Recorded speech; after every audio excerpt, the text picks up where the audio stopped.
Nyní Saúdská Arábie snížila své střednědobé ambice týkající se rozvoje NEOMu. Tento projekt je součástí plánů korunního prince Mohameda bin Salmána na diverzifikaci ropou závislé západoasijské ekonomiky. Saúdská Arábie si vybudovala jméno na ropě, ale nyní v poušti buduje něco zcela odlišného. Obrovský projekt zeleného vodíku, který by mohl rozhodnout o tom, jak se bude v nadcházejících letech po celém světě pohybovat energie. Nová sázka království. Po generace pocházela síla Saúdské Arábie z ropných vrtů, tankerů a exportních terminálů, které zásobovaly moderní svět. Ale nyní království sází na nový projekt v regionu Oxagon v NEOMu, kde podporuje projekt společnosti NEOM Green Hydrogen Company. Podle partnerů projektu jde o společný podnik v hodnotě 8,4 miliardy dolarů mezi NEOM, Aixwa Power a Air Products. Tato částka sama o sobě přitahuje pozornost, ale skutečný důvod, proč tento projekt vyniká, je to, co představuje. Saúdská Arábie nestaví jen další průmyslové zařízení v poušti. Snaží se dokázat, že země formovaná uhlovodíky se může také stát významným hráčem v čistších palivech budoucnosti. A tento posun dodává příběhu na váze. Ropa vybudovala první energetické impérium království. Nyní se Saúdská Arábie snaží otevřít druhou kapitolu, takovou, která nezávisí na dalším těžbě surové ropy, ale na budování nového typu exportního stroje. Uvnitř megaprojektu NEOM Green Hydrogen. V Oxagonu na pobřeží Rudého moře se tento projekt staví v měřítku, kterému se vyrovná jen málo projektů čisté energie. Oficiální plány uvádějí, že zařízení bude fungovat na přibližně 4 gigawatech vyhrazené solární a větrné energie. Tato obnovitelná elektřina bude využívána k výrobě až 600 tun bezuhlíkového vodíku denně, přeměňující pouštní slunce a vítr na průmyslové palivo. To, co z toho dělá víc než jen projekt v titulcích, je to, že už to není jen myšlenka na papíře. NEOM Green Hydrogen Company uvedla, že stavební práce na všech místech překročily 80% dokončení na začátku roku 2025. To projektu dává jiný pocit. Už to není futuristický koncept. Stává se to fyzickou infrastrukturou, která se zvedá z písku. A to mění to, jak to vidí svět. To není jen sen o čisté energii diskutovaný na konferencích. Je to skutečné zařízení, které nabývá podoby, a to činí další část příběhu ještě důležitější. Co přesně bude Saúdská Arábie dělat se vším tím vodíkem, jakmile bude vyroben? Důvod, proč projekt využívá zelený amoniak. Důvod je jednoduchý, vodík je užitečný, ale v surové formě je obtížné jej přepravovat na dlouhé vzdálenosti. Proto projekt NEOM plánuje přeměňovat svůj vodík na zelený amoniak, který se snáze skladuje, přepravuje a dodává globálním zákazníkům. Společnost Air Products uvádí, že komplex by měl ročně vyprodukovat až 1,2 milionu tun zeleného amoniaku. Právě toto rozhodnutí mění tento projekt z pouštního palivového závodu na globální obchodní příběh. Amoniak je již známý průmyslový produkt používaný po celém světě, zejména v hnojivech a dalších těžkých průmyslových odvětvích. Saúdská Arábie se tedy nesnaží vytvořit zcela nový obchodní systém od nuly. Vkládá zelené palivo do podoby, které globální trh již rozumí a chápe. A to může být nejchytřejší krok projektu. Výroba čistého vodíku je jedna výzva.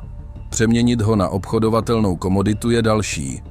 Pokud Saúdská Arábie dokáže obojí, pak tento projekt nebude jen vyrábět energii.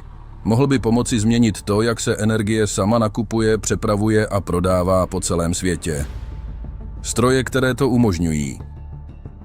Za titulky se projekt opírá o řetězec systémů, které všechny závisí na načasování a přesnosti.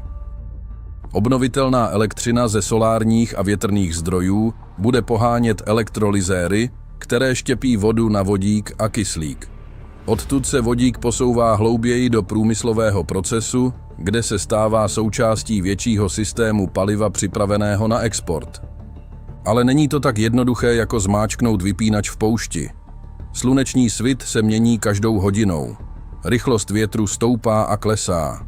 Průmyslové provozy naopak vyžadují stabilitu. To znamená, že skutečný úspěch zde nespočívá jen ve výrobě čisté energie, ale v koordinaci energie, úpravy vody, výroby paliva, skladování a logistiky v jednom propojeném toku. A právě tam se projekt stává působivějším, než se na první pohled zdá. Není to jen energetické zařízení a není to jen chemický komplex. Je to pokus přeměnit proměnlivou obnovitelnou energii na stabilní průmyslový produkt, který dokáže přežít cestu od výroby v poušti až k mezinárodní dodávce. Proč svět věnuje pozornost? Svět to sleduje proto, že zelený vodík stále zaujímá jen velmi malou část skutečné energetické ekonomiky. Mezinárodní agentura pro energii, IEA, uvádí, že dnešní poptávka po vodíku je stále dominantně tvořena tradičními využitími, jako je rafinace a průmysl, a většina tohoto vodíku není nízkoemisní. Tak zatímco vodík získává obrovskou pozornost v projevech a strategických dokumentech, jeho čistá verze je stále daleko od toho, aby se stala běžnou součástí hlavního proudu. Právě proto NEOM vyniká. Mezinárodní agentura pro energii, IEA, ve své zprávě z roku 2024 uvedla, že oznámené globální projekty elektrolyzérů by mohly do roku 2030 dosáhnout téměř 520 gigawatů, ale jen přibližně 4% této kapacity v té době dosáhlo konečného investičního rozhodnutí nebo bylo již ve výstavbě. Tato mezera mezi oznámením a realizací je jedním z největších témat vodíkového příběhu. A právě proto je saúdsko-arabský projekt důležitý, protože se snaží tuto mezeru překlenout.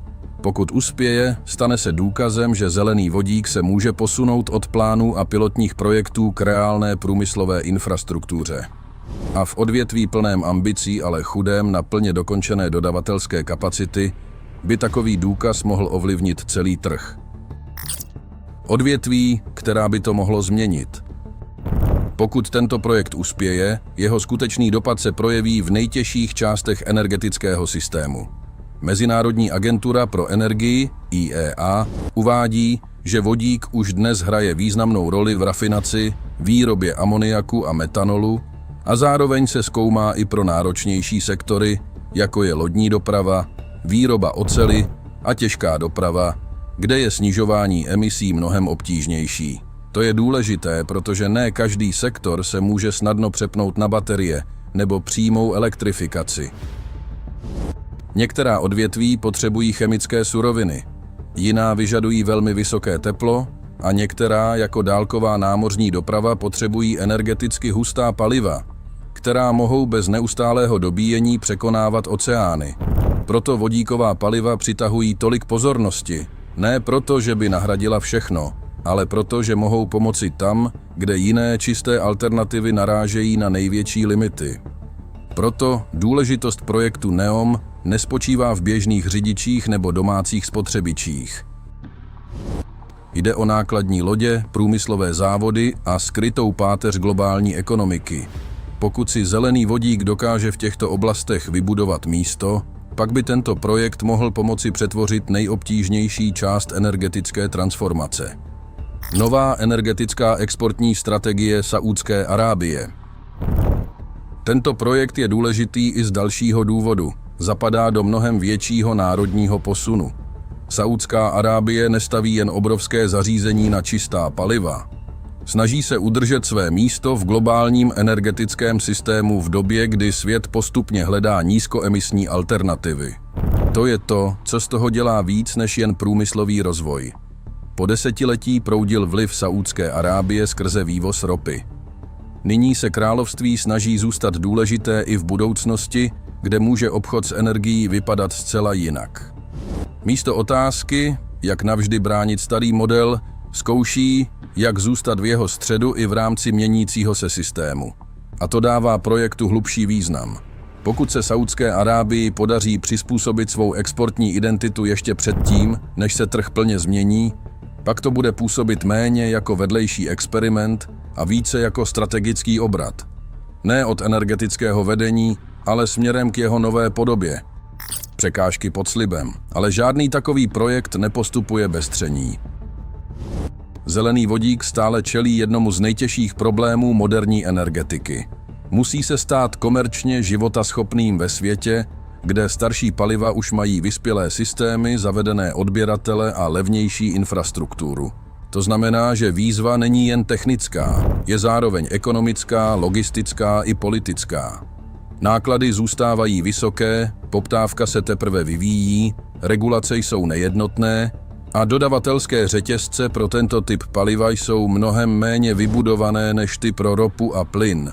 Postavit samotný závod je jedna bitva. Vytvořit kolem něj trh je druhá.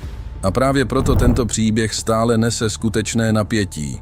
Projekt může být odvážný, pokročilý a dokonale navržený. A přesto může mít potíže, pokud širší systém kolem něj není připraven. Skutečný test tedy není to, zda Saúdská Arábie dokáže postavit něco velkého. Je to, zda je svět připraven se s tím setkat na druhé straně. Pokud projekt uspěje, co se změní dál?